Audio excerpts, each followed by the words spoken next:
Muy buenas tardes a todos, ¿qué tal? ¿Cómo estamos?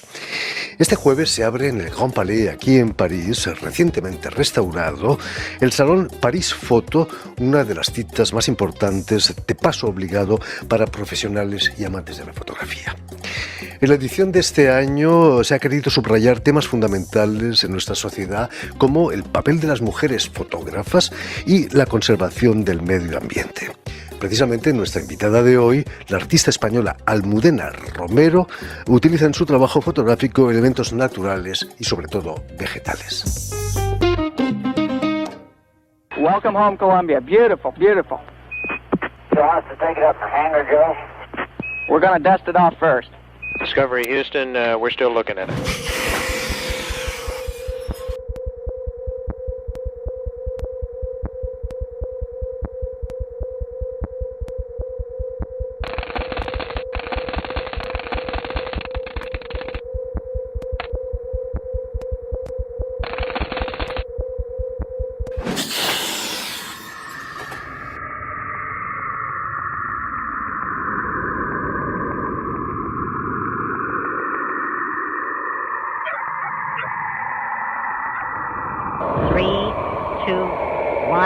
And liftoff.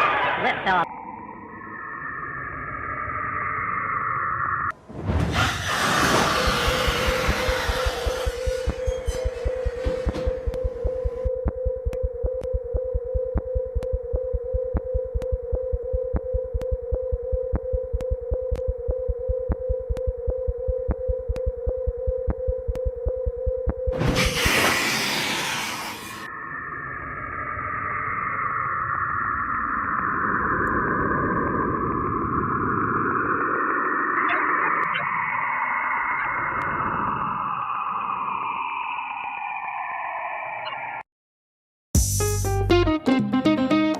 Muy buenas tardes, Almudena Romero. Bienvenida a Radio Francia Internacional. Buenas tardes. Estábamos viéndote revelando, haciendo unas fotografías de una manera muy especial, con métodos del siglo XIX, ¿no? ¿Cómo empiezas a interesarte por esos métodos y por la fotografía en general? Pues en 2012, cuando fui a Londres a estudiar fotografía, me interesaba una fotografía que se produjese lentamente, en la que el proceso y el cómo se hace fuese crucial. Y también una que produjese una materialidad que tuviese una textura diferente. Yo, antes de dedicarme a la fotografía artística, me dedicaba al fotoperiodismo y trabajaba para el Le Devoir en Francia, en Canadá, en Montreal. Y era una fotografía muy rápida, en la que había que producir mucho contenido muy rápido. Y cuando quise hacer fotografía artística busqué el contrario, una fotografía tranquila, muy pensada, en la que cada fotograma que uno produce es como muy único. Se parece a la alquimia, ¿no? Y tiene mucho de mágico, ¿no? ¿Qué sientes cuando la imagen, después de ese proceso tan complicado, tan largo, aparece? Es fantástico. Bueno, efectivamente hay un momento de wow, cuando por fin la imagen surge, entre otras porque requiere mucha concentración en la fotografía, que es química, medio grado, un cuarto de grado fuera de donde deberías estar del parámetro y se va todo. Entonces requiere un nivel de precisión y de concentración donde solo estás haciendo lo que estás haciendo y eso es muy relajante, pero al mismo tiempo como que requiere mucha atención y cuando por fin lo vas consiguiendo y ves lo que produces, hay un momento de sorpresa incluso para uno mismo y eso que uno sabe lo que está haciendo. La revolución digital en la fotografía podría haber acabado con esos métodos, pero hay gente que sigue conservándolos, ¿no? Es importante, imagino, también. Bueno, yo creo que la fotografía digital en cierta manera ha sido liberadora, porque antes la fotografía estaba muy pensada como prueba de verdad, como para documentar un hecho. El momento en el que la fotografía digital, que es algo que puede hacer todo el mundo con el móvil, se convierte en algo tan democratizado, entonces la fotografía se libera de esa carga de tener que probar o documentar un hecho. Uno puede usar la fotografía para autoexpresarse, para hablar sobre un concepto, reflexionar sobre una cosa. Y entonces la fotografía digital y también la inteligencia artificial se han cargado ese peso que tenía antes la fotografía de probar la verdad. Eso de la prueba de la verdad con la inteligencia artificial se ha acabado, ¿no? Uno puede inventarse lo que quiera, ¿no? Sí. Terrible eso para un fotoperiodista como tú. Bueno, en realidad yo creo que es liberador, porque la prueba de la verdad siempre fue una falacia. La objetividad no existe en la fotografía, es una manera de narrar. Entonces, por lo menos ahora hay como una conciencia de que la imagen, bueno, es una construcción, es una narrativa. Lo que pasa es que en vez de ser una narrativa escrita, es una narrativa visual. Entonces, para los que somos artistas, que nos interesa la expresión a través de la fotografía, de nuestra perspectiva, en realidad yo creo que nos deja más campo. Yo lo he visto casi como una liberación. Seguramente.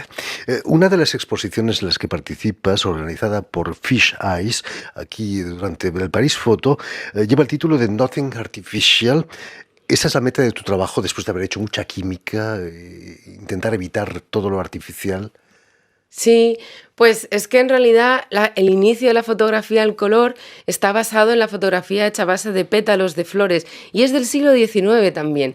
Hubo un momento en que me cansé de estar en el cuarto oscuro con una química muy pesada y muy poca luz. Y peligrosa también para la salud, ¿no? Sí, para la salud y para el medio ambiente. Mi hermano investiga cáncer, también me lo explicó muy claramente. Y entonces, como que se juntaron varias cosas. El hecho de que, bueno, también enseño en la universidad y esta es una química que iba a ser obsoleta.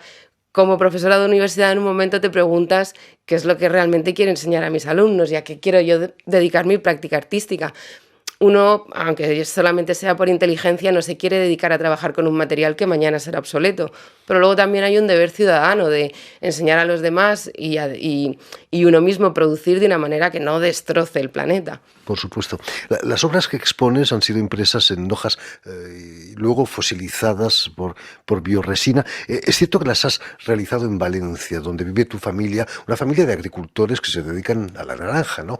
Por cierto, ¿cómo han pasado estos días terribles allí en Valencia?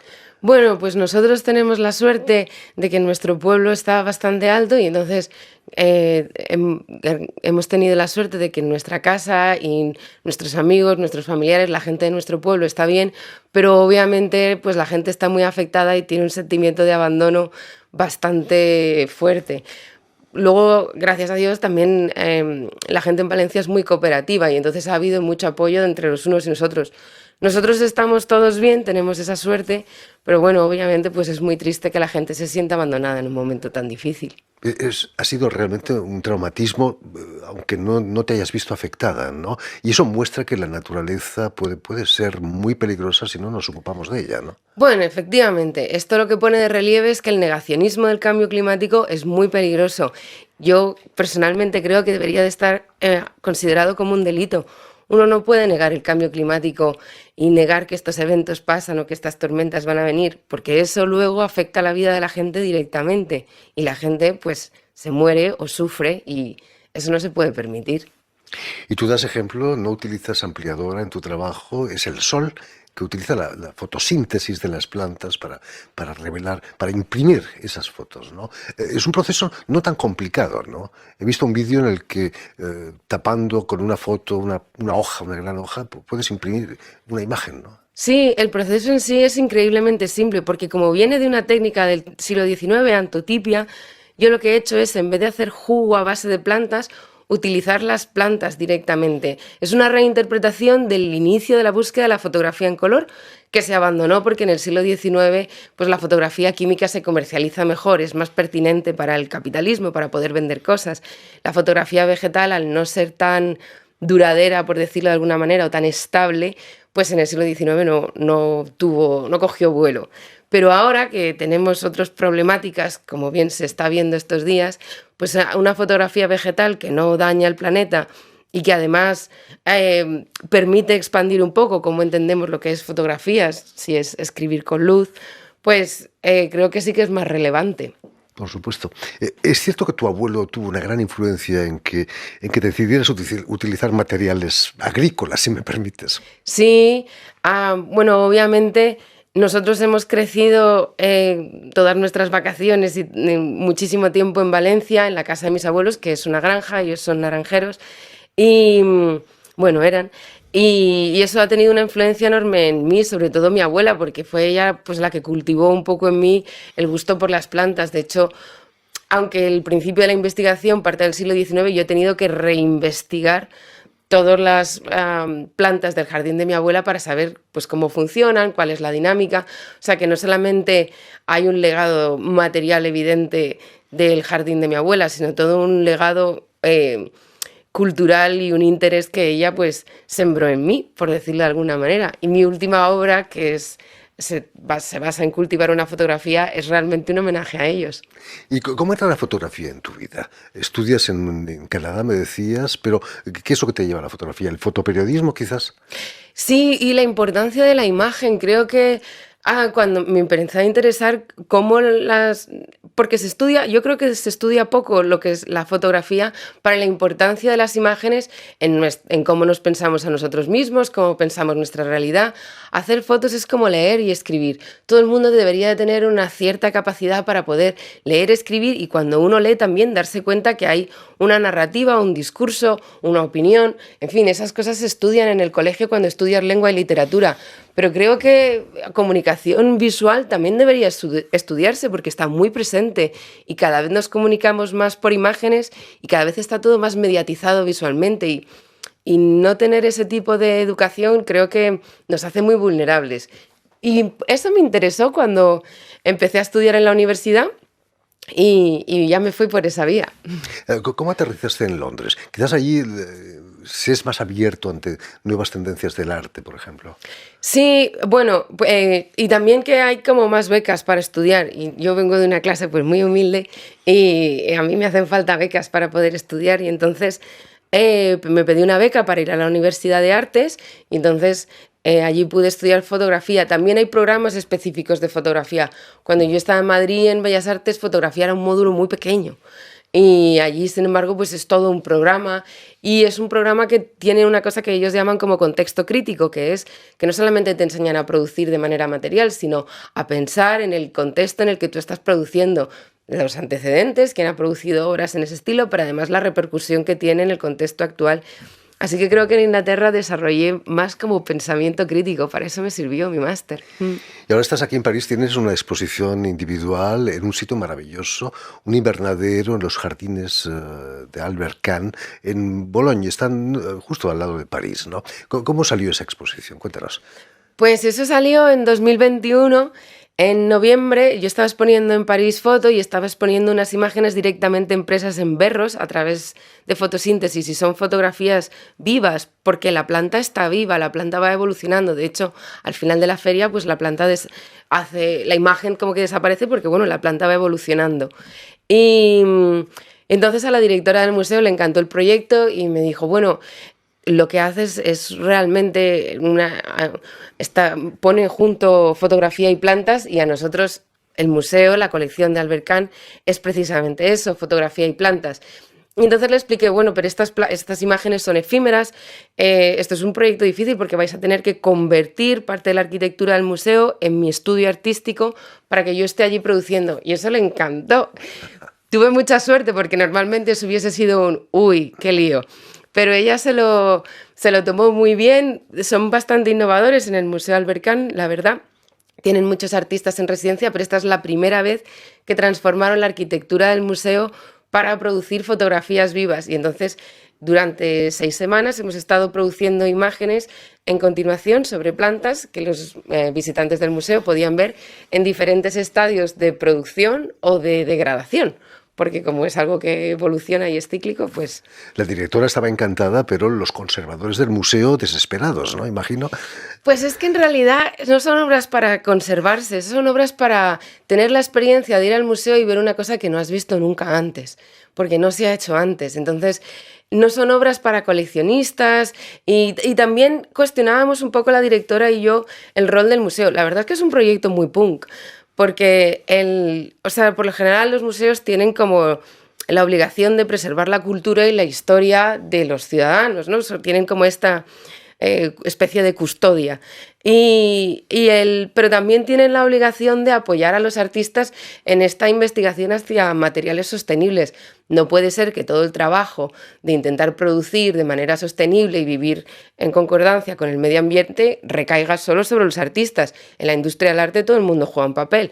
Periodistas, artistas, instituciones, todo el mundo tiene que contribuir. Y eso ella como que lo entendió muy bien, que el rol de los museos también es hacer de plataforma para nuevas narrativas y como apoyar pues un arte que es efímero, que efectivamente en 200 años pues no se va a ver, pero bueno, y en 200 años, ¿quién va a estar aquí de todas maneras? Eso le añade mucha belleza a una rosa. Nos encanta una rosa porque es efímera y al cabo de una semana ya no está, ¿no?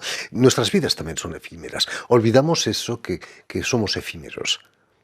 Pues sí, efectivamente, todo lo que pertenece a la naturaleza es efímero y por tanto la utilización de la fotografía con esta especie de fijación de dejar un legado, documentar una cosa, a lo mejor en este momento es un concepto un poco obsoleto. A lo mejor ahora en vez de focalizarse sobre producir nuevos objetos que documenten quiénes somos o qué estamos haciendo, es más interesante producir de una manera que medioambientalmente sea más, tenga un impacto menor. Porque de todas maneras esas generaciones a venir, si contaminamos menos el planeta, les facilitamos también la vida. Y a lo mejor eso ahora es prioridad sobre la idea de usar, pues no sé, papeles fotográficos blanco y negro que tienen nitrato de plata, que hay que extraer de una mina. En fin, la fotografía puede tener un impacto medioambial considerable. Bastante fuerte, naturalmente. En fin, pues ya lo saben, de momento todavía pueden visitar la exposición de Almudena Romero en los jardines Albercan en Boulogne. Y si están en París también, no se pierdan la cita en el Grand Palais, el Salón París Foto. Muchísimas gracias, Almudena Romero, por haber estado con nosotros. Mucho éxito aquí en París. Espero que las plantas duren algo más de lo previsto. Permíteme también que dé las gracias a Vanessa Loiseau y a Adrián Toureau, quienes han ocupado hoy de la realización del programa. Y también saludar a nuestros telespectadores, porque también los tenemos que nos siguen en todo el continente americano gracias a la cadena Unión Continental Latinoamérica, que es la cadena de la OEA de televisión, y una red que se llama TAL, que reúne televisoras públicas y universitarias de todo el continente. Y a ustedes, muchísimas gracias por su atención y les damos cita para una nueva edición de El Invitado de Radio Francia Internacional.